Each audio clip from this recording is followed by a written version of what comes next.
একজন নারী যদি চাকরি করে একটা পরিবার ধ্বংস হয়ে যায়। আমি যখন গাজীপুরে গত বছরে কয়েকটা প্রোগ্রামে গিয়েছিলাম, বারবার কয়েকজন চিরকুট দিচ্ছে, হুজুর একটু মহিলাদের আলোচনা করবেন। কেন? যে মহিলারা এই গার্মেন্টসে চাকরি করে তারা স্বামীর টাইমই দেয় না। কথা কয় না? তাহলে গার্মেন্টসে যে মহিলারা চাকরি করে তারা যদি স্বামীর টাইম না দেয়, তাহলে সরকারি বেসরকারি যারা চাকরি করতেছে নারী, বলেন তো এরা কি আরো টাইম দেবে? তো এই ভাইজান খুব চমৎকার একটা কথা লিখেছেন যে নারীদের পর্দা সব জায়গায় রক্ষা হওয়া দরকার। একজন পর্দাশীল নারী বিশাল একটা নিয়ামত। কথা বলে ঠিক কিনা? তো যাই হোক, এই ভাইকে নিয়ে তর্ক বিতর্ক, কথা বোঝেন নাই? কারা করবে?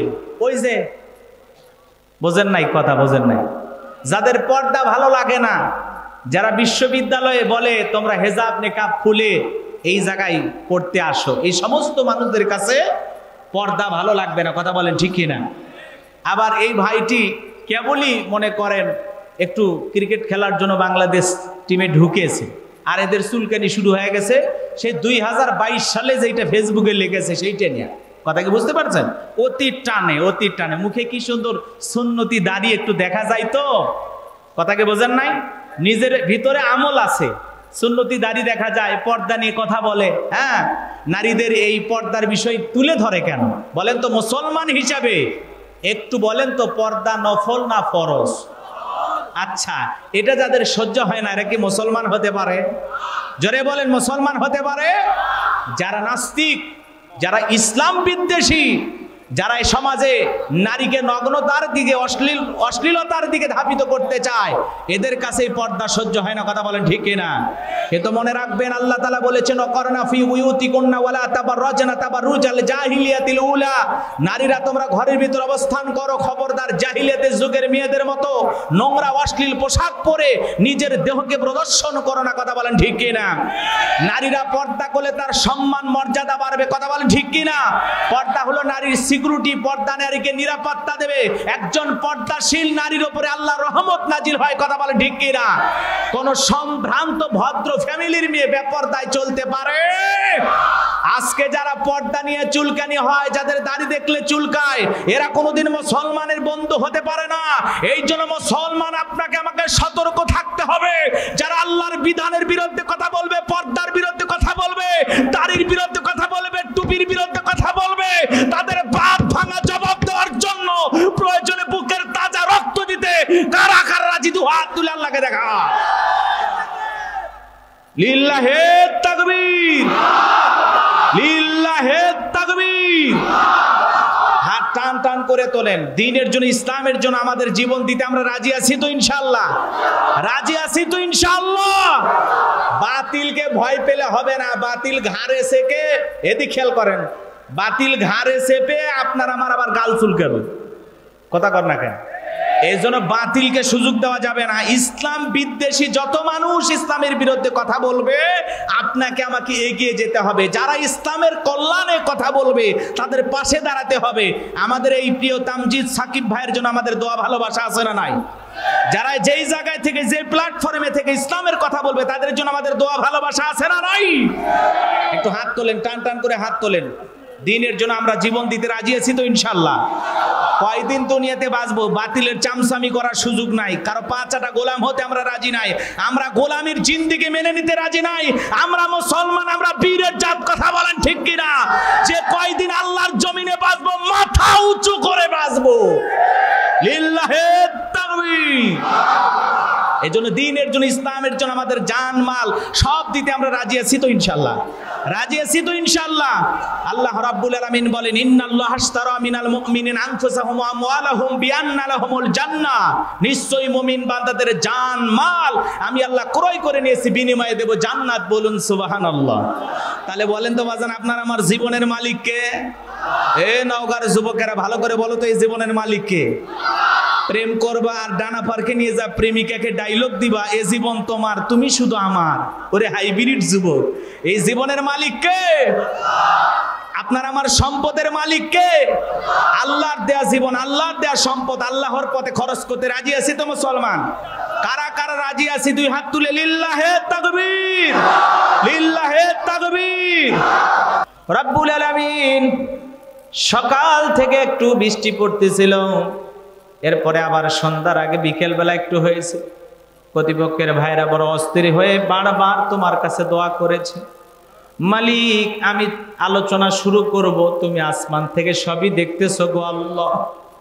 কোরআনের কিছু কথা বলার জন্য আমি ছুটে এসেছি মালিক, ভরাক্রান্ত নিয়া ভাঙ্গা হৃদয় নিয়া তোমার দরবারে হাত তুলে দোয়া করি গো মালিক।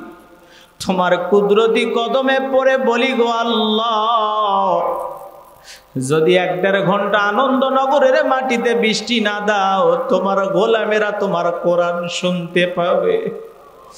তুমি একটু দয়া করো গো আল্লাহ, তুমি রহমান, তুমি রহিম, তুমি গাফফার, আমরা গুনাহগার, তুমি মনিব, আমরা সবাই তোমার গোলাম।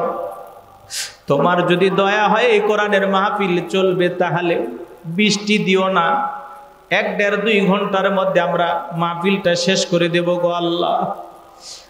আয় রব্বুল আলামিন, এই শত শত বান্দাদের মধ্য থেকে একজনের হাত যদি তোমার দরবারে কবুল হয় গো আল্লাহ, তোমার সেই প্রিয় মাহবুব বান্দার ওসিলা আজকের দোয়াকে কবুল আর মঞ্জুর করে নাও রব্বুল আলামিন। অল্প সময় গো আল্লাহ তোমার কাছে প্রার্থনা করলাম, বৃষ্টি দিও না গো মালিক, আমরা একটু কোরআনের কথা বলবো আর শুনবো, এখান থেকে কিছু আমলের কথা নিয়ে বাড়িতে ফিরে যাব আল্লাহ। কত দাড়ি পাকা মুরব্বীরা, যুবকেরা অক্লান্ত পরিশ্রম করে আজকের এই জান্নাতের বাগান সাজাইছে, আল্লাহ গো একটু দয়া করে বৃষ্টি বন্ধ করে দাও গো মালিক। আল্লাহ তাআলা তোমার আসমান থেকে যেটা ফয়সালা হবে আমরা সেটাই মেনে নেব রব্বুল আলামিন। তুমি দয়ার সাগর, একটু দোয়া করলাম গো মালিক, আমাদের দোয়া কবুল করে একটু বৃষ্টি বন্ধ করে দাও। সুবহান রাব্বিকা রাব্বিল ইজ্জাতি আম্মা ইয়াসিফুন ওয়া সালামুন আলাল মুরসালিন ওয়ালহামদুলিল্লাহি রাব্বিল আলামিন। কমে গেছে আলহামদুলিল্লাহ। আল্লাহর দয়া হইলে আমরা যা বলার বলে দিয়েছি মালিককে, মন থেকে আরো বলতে পারেন, অন্তর থেকে আরো বলতে পারেন, ওপর থেকে যেটা ফয়সালা হবে আমরা সেটা মেনে নেব। যাই হোক, এদিক সেদিক আর ভূমিকা বাড়াবো না, আমরা সরাসরি কোরআন থেকে আলোচনা শুনবো ইনশাআল্লাহ।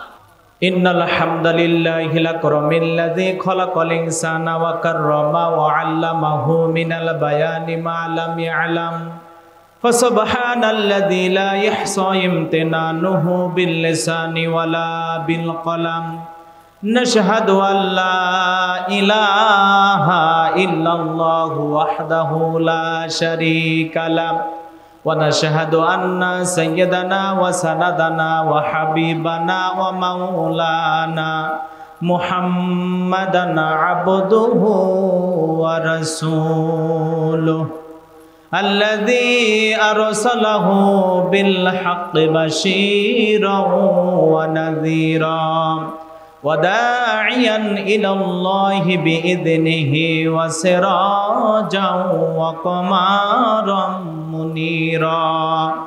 ফাকাদ ক্বালা আল্লাহু তাআলা ফি কালামিহিল মাজিদ ওয়া ফি ফুরকানিহিল হামিদ। সকলে জবান সেরে মোহাব্বতে পড়ুন আউযু বিল্লাহি মিনাশ শাইতানির রাজীম।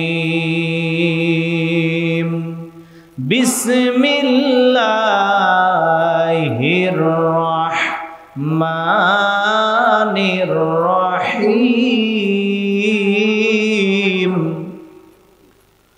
قد أفلح المؤمنون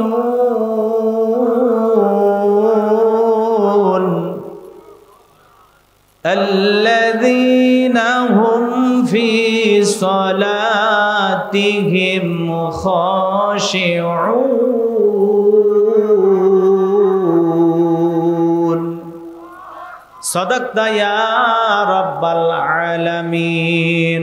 وعن أبي هريرة رضي الله تعالى عنه قال قال رسول الله صلى الله عليه وسلم الدنيا سجن المؤمن وجنة الكافر رواه المسلم. وقال تعالى في شأن حبيبي إن الله وملائكته يصلون على النبي يا أيها الذين آمنوا صلوا عليه وسلموا تسليما اللهم صل على مولانا محمد وعلى آله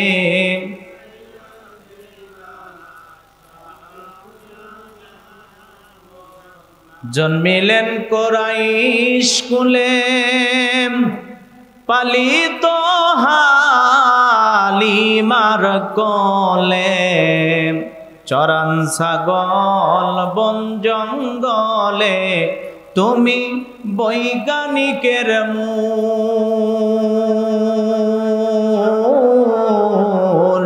তুমি কোন কাননের ফুল আল্লাহুম্মা সাল্লি আলা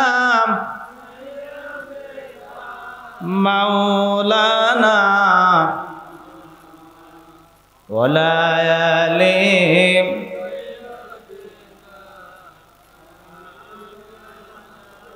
একটু মহব্বতে জিকির করেন লা ইলাহা ইল্লাল্লাহ জোরে লা ইলাহা জোরে লা ইলাহা জোরে লা ইলাহা জোরে লা ইলাহা জোরে লা ইলাহা জোরে লা ইলাহা জোরে লা ইলাহা জোরে লা ইলাহা জোরে লা ইলাহা যার দিলে আছে আমার আল্লাহর ভয় যার মনে আছে আমার আল্লাহর ভয় আল্লাহ আল্লাহ সব সময় আহার নিদিরা ভালো লাগে না এই দুনিয়া ভালো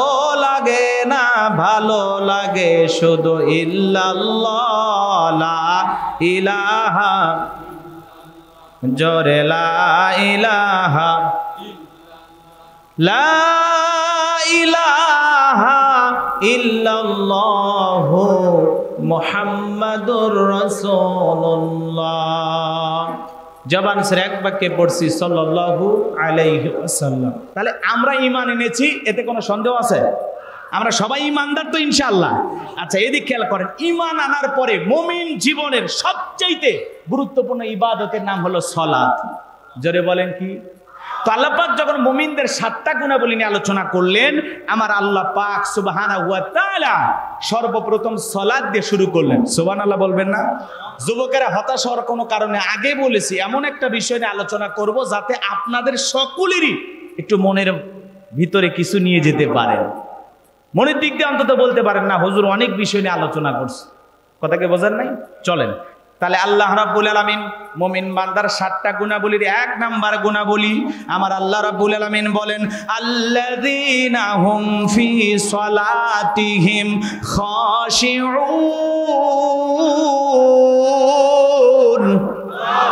আরো জোরে বলুন আল্লাহু আকবার। আল্লাহ রাব্বুল আলামিন বলেন মুমিন বান্দার 1 নাম্বার গুণাবলী যারা বিনয়ের সহিত নম্রতার সহিত খুশু খুশু ভাব নিয়ে সালাত আদায় করে। বলেন তো বাজান, সালাত আদায় করতে হবে কার হুকুমে? আরো জোরে বলেন কার হুকুমে? এদিকে খেয়াল করেন, সালাতের মতো হওয়া লাগবে, যেমন তেমন ভাবে আদায় করলে হবে না। এই জায়গায় আল্লাহ রাব্বুল আলামিন বলেন আল্লাযীনা হুম ফি সালাতিহিম খাশিউন। যারা, এদিকে খেয়াল করেন, যারা বিনয়ের সহিত নম্রতার সহিত সালাত আদায় করে। মনোযোগ দিয়ে একটু বোঝার চেষ্টা করবেন বাজান। আপনি আমি যখন মসজিদের ভিতরে সালাত আদায় করার জন্য প্রবেশ করব, বলেন তো বাজান অন্তরের মধ্যে একমাত্র ভয় থাকতে হবে কার? আরো জোরে বলেন কার? ইয়া আইয়ুহাল্লাযীনা আমানুত্তাকুল্লাহ, হে ঈমানদারগণ আমি আল্লাহকে ভয় করো। আপনি আমি যখন মসজিদের ভিতরে সালাত আদায় করার জন্য দাঁড়িয়ে যাব, মনের ভিতরে সুচিন্তা দুচিন্তা, বিবির কথা, সন্তানের কথা, দুনিয়াবি কোনো চিন্তা ভাবনা, ব্যবসা বাণিজ্যের কথা সব কিছু ভুলে গিয়ে আল্লাহ রাব্বুল আলামিনের ভয় নিয়ে আল্লাহকে ভয় করে মসজিদে ঢুকতে হবে। কথা বলেন ঠিক কিনা? আপনি আমি যখন সালাত আদায় করার জন্য নামাজের ভিতরে দাঁড়িয়ে যাব, বাজান দুনিয়াবি কোনো চিন্তা মনের মধ্যে রাখা যাবে না। আপনার আমার অন্তরের ভিতরে একমাত্র আল্লাহর ভয় নিয়ে যদি সালাত আদায় করি, ওই নামাজ আল্লাহর দরবারে কবুল হবে। কথা বলেন ঠিক কিনা? কিন্তু নামাজের ভিতরে দাঁড়াইয়া দুনিয়াবি যদি নানান চিন্তা ভাবনা করি, আপনার আমার সালাত কবুল হবে না। তাহলে মসজিদের ভিতরে যখন সালাত আদায় করার জন্য প্রবেশ করব, অন্তরের ভিতরে দুনিয়াবি কোনো চিন্তা রাখা যাবে? বিবির কথা, সন্তানের কথা, ব্যবসা বাণিজ্যের কথা, দুনিয়ার কোনো কথা মনের মধ্যে রাখা যাবে না। সব কথা, সব টেনশন মসজিদের বাহিরে রেখে আল্লাহর ভয়ে আল্লাহকে রাজি খুশি করার জন্য মসজিদে প্রবেশ করতে হবে। এদিকে এদিকে এদিকে একটু মনোযোগ দেন, একটু মনোযোগ দেন। আপনি আমি যখন মসজিদে প্রবেশ করব, এদিক খেয়াল করেন, এমন ভাবে সালাত আদায় করতে হবে মনের ভিতরে এই খেয়াল নেয়া যে আমি সালাত আদায় করতেছি, আমার আল্লাহ আমাকে দেখতেছেন। কথা কয় না? একটু মনোযোগ দিয়ে শোনেন আমার বাজানেরা। আপনি আমি যখন মসজিদের ভিতরে সালাত আদায় করব, মনে মনে এটা খেয়াল করব আমি নামাজ আদায় করতেছি, আমার আল্লাহ আমার সামনেই দাঁড়িয়ে আছেন। কথা বলেন ঠিক কিনা? কিভাবে সালাত আদায় করবেন, কেমন নামাজ পড়া দরকার, কিভাবে পড়া দরকার, সাহাবায়ে কেরাম কিভাবে সালাত আদায় করেছেন, সামান্য দুই একটা কথা বলে দিয়ে যায়। সামনে অনেক কথা বলার আছে বাজান গো আমার। বিশ্বনবীর সাহাবীরা কিভাবে সালাত আদায় করতেন, আপনার আমার নবী কিভাবে সালাত আদায় করতেন জানার দরকার আছে না নাই? আমার ভাইয়ের আম্মা জান আয়েশা রাদিয়াল্লাহু তাআলা আনহা বলেন, নবীজি এত লম্বা সময় ধরে নামাজের মধ্যে দাঁড়িয়ে থাকতেন, মাঝে মাঝে নবীজির পা মোবারকের দিকে তাকায়া দেখতাম পা মোবারক গুলো ফুলে উঠতো। বলেন সুবহানাল্লাহ। আম্মা জান আয়েশা ডেকে বলেন, নবীজি মাঝে মাঝে এত লম্বা সময় রুকু, একদিন রাতের বেলায় দেখি নবীজি সিজদা দিয়ে এত কান্না করেছেন, কাঁদতে কাঁদতে বিছানা পর্যন্ত ভিজে গেছে। আম্মা জান আয়েশা মনে করেন পানি পড়ে ভিজে গেছে, কিন্তু না, তাকায় দেখেন নবীজি সিজদা দিয়ে চোখের পানি ছেড়ে দিয়ে কান্না করতেছেন। অনেকটা সময় অতিবাহিত হয়ে যাওয়ার পর রহমাতুল আলামিন মদিনার কামলে ওয়ালা আপনার আমার প্রিয় নবী যখন সিজদা থেকে মাথাটা উঠাইছেন, আম্মা জান আয়েশা রাদিয়াল্লাহু তাআলা আনহা নবীজির চেহারা মোবারকের দিকে তাকায়া বলেন, নবী গো এত কান্না কেন করেছেন? কাঁদতে কাঁদতে আপনার দাড়ি ভিজে গেছে, সিজদার জায়গা ভিজে গেছে, বিছানার চাদর পর্যন্ত ভিজে গেছে। নবী গো এত কান্না কেন করলেন, কি হয়েছে আপনার? বিশ্ব নবী ডেকে বলে, আয়েশা আমি তো আমার জন্য কাঁদি না, আমি কাঁদি আমার গুনাহগার উম্মতের জন্য। আল্লাহু আকবার। ও আয়েশা আমি সিজদা দিয়ে আল্লাহর কাছে কেঁদে কেঁদে বলি, আল্লাহ আমার গুনাহগার উম্মত মালিক গো, আমার গুনাহগার উম্মতকে তুমি জাহান্নামের আগুনে পোড়ায়ো না, আমার গুনাহগার উম্মতের গুনাহগুলো তুমি মাফ করে দাও। আল্লাহর কাছে কেঁদে কেঁদে বিশ্ব নবী আপনার আমার গুনাহ মাফের আশায় দোয়া করতেন কার কাছে? তাহলে আপনার আমার গুনাহ মাফের আশায় সিজদা দিয়ে আল্লাহর কাছে কান্না করার দরকার আছে না নাই? এখানে কি এমন নামাজি পাওয়া যাবে যেই নামাজি জীবনে 1-2 ঘন্টা সিজদা দিয়ে চোখের পানি ছেড়ে দিয়া নিজের জীবনের গুনাহগুলো আল্লাহর কাছে মাফ চাইছেন আর বলেছেন, আল্লাহ এই গুনাহ করেছে, এই অপরাধ করেছে, আল্লাহ তুমি আমার গুনাহগুলো মাফ করে দাও। 1-1.5 ঘন্টা সিজদা দিয়ে কোনোদিন কাঁদি নাই। কাঁদার সময় আমাদের হয় নাই, কারণ আমরা হলাম ডিজিটাল নামাজি। কথা কয় না? একটু পরে যাচ্ছি, এদিক খেয়াল করেন। সিজদা দিয়ে আপনার আমার জীবনের গুনাহগুলো মাপ চেয়ে কাঁদতে হবে কার কাছে? তাহলে নবী যদি আপনার গুনাহ মাপের আশায় আল্লাহর কাছে প্রার্থনা করে, আল্লাহর কাছে দোয়া করেন, তাহলে আপনি আমি গুনাহ করছি কি করিনি? কথা কয় না কেন? বুকে হাত দিয়ে বলতে পারবেন যে হুজুর আমি নিষ্পাপ, একটা গুনাহ করি নাই, জীবনে একটা মিথ্যা কথা বলি নাই, জীবনে এক ওয়াক্ত নামাজ কাজা করি নাই, বলতে পারবেন? কত গুনাহ করেছি, চোখ বন্ধ করলে দেখা যায় আমার চরিত্র অমুকের মতো পবিত্র নাকি? চোখটা বন্ধ করলে বোঝা যায়। আল্লাহ আমাদের হেদায়েত দান করুক। জোরে কোন আমিন। আরো জোরে বলেন আমিন। কষ্ট হচ্ছে বাজান, দোয়া করে দিলে ভালো হয়। একটু মনোযোগ দিয়ে শোনেন আমার ভাইরা, যে কথা বলতে চাচ্ছিলাম, বিশ্বনবীর কিভাবে সিজদা দিয়ে চোখের পানি ছেড়ে দিয়ে আপনারা আমার জন্য দোয়া করতেন। যেই নবীর জীবনে গুনাহ নাই, সেই নবী দিনের মধ্যে 70 বারও বেশি ইস্তেগফার করতেন। আপনাকে আমাকে গুনাহ মাফের আশা আল্লাহর কাছে দোয়া করতেন আর বলতেন, আল্লাহ আমার গুনাহগার উম্মতকে তুমি জাহান্নামের আগুনে দিও না। কারণ নবী নিজের চোখে জাহান্নাম দেখেছেন, কথা বলেন ঠিক কি না?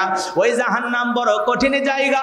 ইন্না জাহান্নামা কানাত মিরসাদা লিত্তাগিনা মাআবা লাবিসিনা ফিহা আহকাবা লা ইয়াযুকুনা ফিহা বারদান ওয়ালা শারাবা ইল্লা হামিমা ওয়া গাসসাকা। আমার আল্লাহ রাব্বুল আলামিন বলেন, নিশ্চয় জাহান্নাম ওত পেতে রয়েছে। জাহান্নাম একটা ফাঁদের নাম, অপরাধীদের ধরার জন্য জাহান্নাম একটা কি ফাঁদ। এটা আল্লাহর অবাধ্য বান্দাদের জন্য শাস্তির স্থান। কথা বলেন না কেন?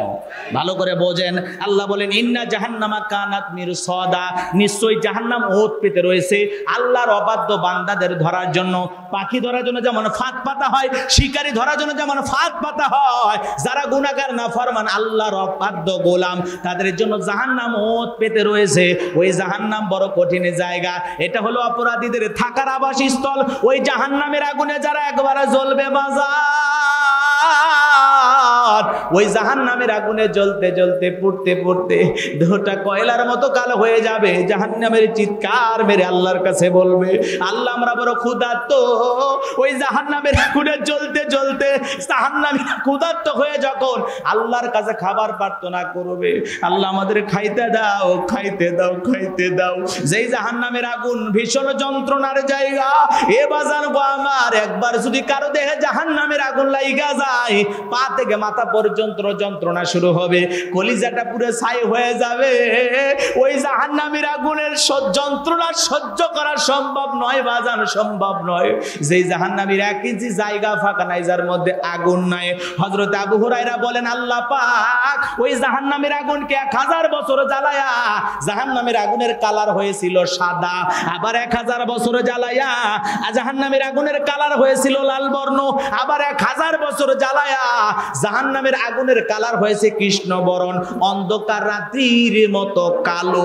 ওই একবার যদি কারো দেহে জাহান্নামের আগুন লাইগা যায়, দুনিয়ার আগুনের চাইতে জাহান্নামের আগুনের পাওয়ার স্পিরিট হলো 70 গুণ বেশি। আল্লাহ না করুক, আল্লাহ না করুক, যারা গুনাহগার তাদের অপরাধের কারণে একবার যদি জাহান্নামের আগুনে যায়, ওই যন্ত্রণার কথা বলে শেষ করা যাবে না রে বাজান, লম্বা হবে। জাহান্নাম নিয়ে আলোচনা করলে 3-4 দিনেও বয়ান শেষ করা যাবে না। সামান্য একটু উদাহরণ দিয়ে কথাগুলো আমি শেষ করে দেব, একটু মনোযোগ দিয়ে শোনেন। ওই জাহান্নামের আগুনে জ্বলতে জ্বলতে পুড়তে পুড়তে চেহারা যখন কয়লার মতো কালো হয়ে যাবে বাজার, আল্লাহর কাছে কেঁদে কেঁদে বলবে, আল্লাহ খাবার দাও, খাবার দাও, খাবার দাও। আমার আল্লাহ ফেরেশতাদেরকে বলবে, যাও জাহান্নামের তলদেশে এক ধরনের ফলের চাষ করা হবে। ওই ফলের নাম হবে জাক্কুম, কাঁটাযুক্ত ফল। ওই ফলটা যখন জাহান্নামের ফেরেশতারা জাহান্নামী অপরাধীদের হাতে পরিবেশন করবে, খাদ্য হিসাবে পাওয়া মাত্রই ফল তারা গলার ভিতরে দেবে। দেহ মাত্রই বাজান ওই কাঁটাগুলো গলার মাঝামাঝি আটকে যাবে, ভিতরেও যাবে না, বাহিরেও যাবে না। জাহান্নামীদের গলায় যখন ওই জাহান্নামী জাক্কুম ফলটা আটকে যাবে, জাহান্নামীরা চিৎকার মেরে কেঁদে কেঁদে বলবে, আল্লাহ বড় ক্ষুধার্ত ছিলাম, খাবার চাইলাম, এ কেমন ফল খাইতে দিলা গো মালিক। ভিতরেও যায় না, বাহিরেও যায় না। আল্লাহ জাহান্নামীকে এই খাদ্য দিয়েছে, জাহান্নামী কি ক্ষুধা নিবারণের জন্য না শাস্তি বাড়ানোর জন্য? শাস্তি বাড়ানোর জন্য। এ বাজান গো আমার, ওই ফলটা যখন গলার মাঝামাঝি আটকে যাবে, জাহান্নামীরা যত গলা নাড়াচাড়া করবে, কাঁটাগুলো ফুটবে আর ফুটবে, চিৎকার মেরে ডেকে বলবে, আল্লাহ পানি দাও, পানি দাও। মনে করবে পানি খাইলে মনে ফলটা ভিতরে চলে যাবে। আমার আল্লাহ তখন ফেরেশতাদেরকে বলবে, যাও যাও, ইল্লা হামিমা ওয়া গাসসাকা। তারা যখন পানি প্রার্থনা করবে, আল্লাহ তাদেরকে ঠান্ডা পানি দেবে না, কি পানি দেবে জানেন? ইল্লা হামিমা ওয়া গাসসাকা। আমার আল্লাহ বলেন, এমন উত্তপ্ত গরম ফুটান্ত পানি দেওয়া হবে যা পুষ ব্যতীত কিছুই নয়। ওই পানি যখন জাহান্নামীরা পান করবে বাজান, পান করা মাত্র জাহান্নামীদের লারি ভুড়ি গুলো পচে গলে গলে পায়খানা রাস্তা দিয়ে বের হয়ে যাবে। জোরে বলেন না নাউজুবিল্লাহ। ওই পানিটা যখন জাহান্নামীরা পান করবে শরীরের গোশতগুলো খসে খসে পড়ে যাবে। ওই জাহান্নামের আযাব আমরা সহ্য করতে পারবো না।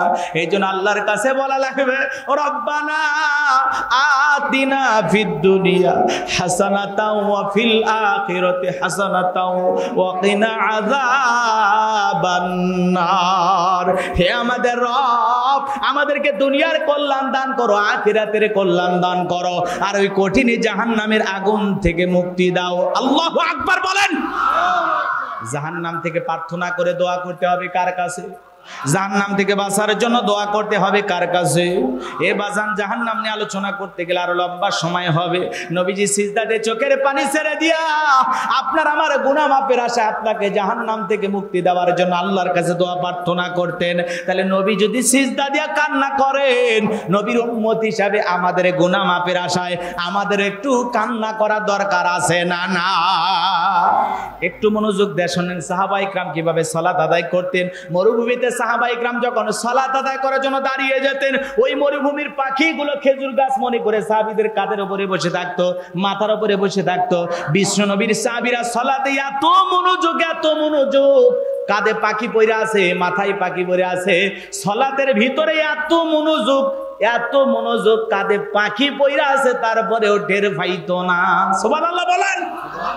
কিভাবে সালাত আদায় করতেন তাহলে চিন্তা করেন বাজান। আর আপনার আমার দেহের ভিতরে একটা মশা বলে এই হাতের কথা কয় না গা, আগে মশা মার তারপরে সূরা ধর, কথা কয় না গা। আবার যদি দাঁড়িয়ে থাকে পায়ে যদি মশার কামড় মারে, এক ঠ্যাং আর এক ঠ্যাংয়ের উপর তুলে দেয়, কয় খাবু খা, তো খালি নামাজে আছে, তাহলে না হলে তো মেরে মার্ডার করলে হয়নি। কথা কয় না, মানে মশার উপর নামাজ পড়তে পড়তে এত খেতে তো সাহস পাও। কথা কয় না, আমার বাড়ি এলি সিমটি মারলে আমি সহ্য করি না, আর তুই আমার কামড় মেরে রক্ত খাইতেছিস।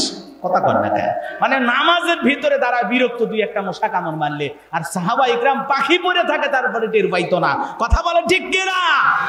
ঘটনা অনেক অনেক। নামাজে দাঁড়িয়ে গেছেন, এক সাহাবী তীর ঢুকে গেছে, তারপরে সালাত শেষ করতে চায় না। সুবহানাল্লাহ বলেন। ওই ঘটনাগুলো বলতে গেলে অনেক লম্বা হবে। হযরতে তালহা রাদিয়াল্লাহু তাআলা সালাত আদায় করতেছেন, কলিজার টুকরা সন্তান খেলা করতেছেন, বিষাক্ত সাপ আইসা জঙ্গল থেকে সন্তানকে পেঁচে ধরেছে। স্ত্রী মানুষজনকে ডাকলেন, সন্তানকে বিপদমুক্ত করলেন। হযরতে তালহা নামাজ শেষে জিজ্ঞাসা করে, বিবি রে, বাড়িতে এত মানুষজন কেন? বুঝতে পারলাম না। ডেকে বলে, স্বামী, আপনি যখন সালাত আদায় করতেছেন, আপনার চোখের সামনে সন্তানটা খেলাধুলা করতেছিল, জঙ্গল থেকে সাপ এসে সন্তানকে পেঁচিয়ে ধরেছে, আমি মানুষজনকে ডেকে সন্তানকে বিপদ মুক্ত করলাম। এত ঘটনা আপনার চোখের সামনে ঘটে গেল, ও স্বামী, আপনি কি একটু টের পান নাই? হযরতে তালহা রাদিয়াল্লাহু তাআলা বলতেছেন, বিবি রে, নামাজের ভিতরে মনটা যদি এদিক সেদিক চলে যায়, তাহলে নামাজ তো আর নামাজ থাকে না। আল্লাহু আকবার। সালাতে সাহাবায়ে কেরামদের মনোযোগ কত সুন্দর ছিল, সুবহানাল্লাহ বলেন। আর আপনার আমার সালাতে কি মন বসে? কথা কথা নামাজ পড়ে নওগাঁ বাজারে, মন চলে যায় ভারতের বর্ডারে। কথা কন না গে। নামাজ পড়ে আনন্দনগর, মন চলে যায় ভিন্ন জগৎ। আছে না নাই? নামাজের ভিতরে দাঁড়াইয়া দুনিয়াবি নানান চিন্তা ভাবনা আপনার আমার মনের ভিতরে আসে কিনা? মাঝে মাঝে নামাজের ভিতরে দাঁড়াইয়া দুনিয়াবি এত চিন্তা মনে হয়, সিজদা কয়টা দিলে মনে থাকে না। কথা কয়টা কয় রাকাত চলতেছে আর মনে নাই, আছে না নাই? তবে এরকম নামাজ অবশ্য নওগাঁর মানুষ পড়ে না। নওগাঁর মানুষ আল্লাহওয়ালা। কমায় দিলে গা। কথা কি বুঝতে পারছেন? রাগ করতেছেন আপনারা? একটু মনোযোগ দিয়ে শোনেন। তাহলে সালাতের ভিতরে আমাদের মনোযোগ থাকা দরকার আছে না? কারণ আমরা এদিক খেয়াল করেন, ডিজিটাল মুসল্লি, ডিজিটাল নামাজি, খুব তাড়াহুড়ো করে দোকানপাট বন্ধ করে মসজিদের ভিতরে যায়। এই জন্য আমাদের একটু নামাজ মনোযোগ থাকে না।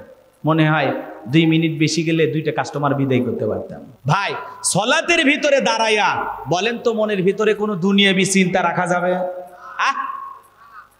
এদিক খেয়াল করেন।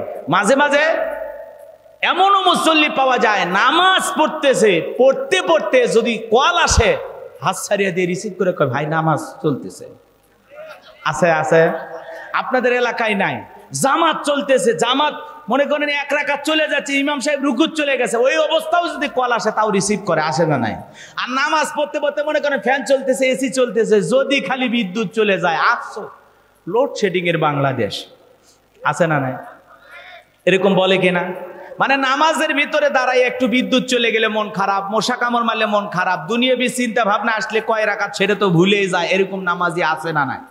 বলে তো নামাজের ভিতরে কি বলতেছেন আল্লাহ পাক, আল্লাযীনা হুম ফি সালাতিহিম খাশিউন, যারা বিনয়ের সহিত, নম্রতার সহিত, দুনিয়াবি সব চিন্তা ভাবনা বাদ দিয়া আপনি আল্লাহর ঘরে গেছেন আল্লাহকে রাজি খুশি করার জন্য, বিদায় দুনিয়াবি কোনো খেয়াল চিন্তা ভাবনা মনের মধ্যে রাখা যাবে?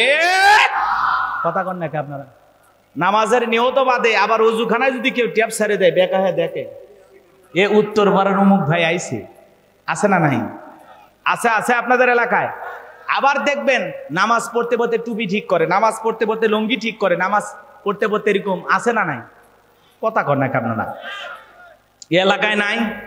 দুনিয়াবি নানান চিন্তা ভাবনা কইরা নামাজের ভিতরে যে মনোযোগ, এইটাই উঠে যায়, আমাদের ভিতরে খালি ছটফট করে। ওই জন্য তো আমি আফসোসে বলতাম, রাগ করতেছেন মনে হয়, কি বলতাম ভুলে গেছেন,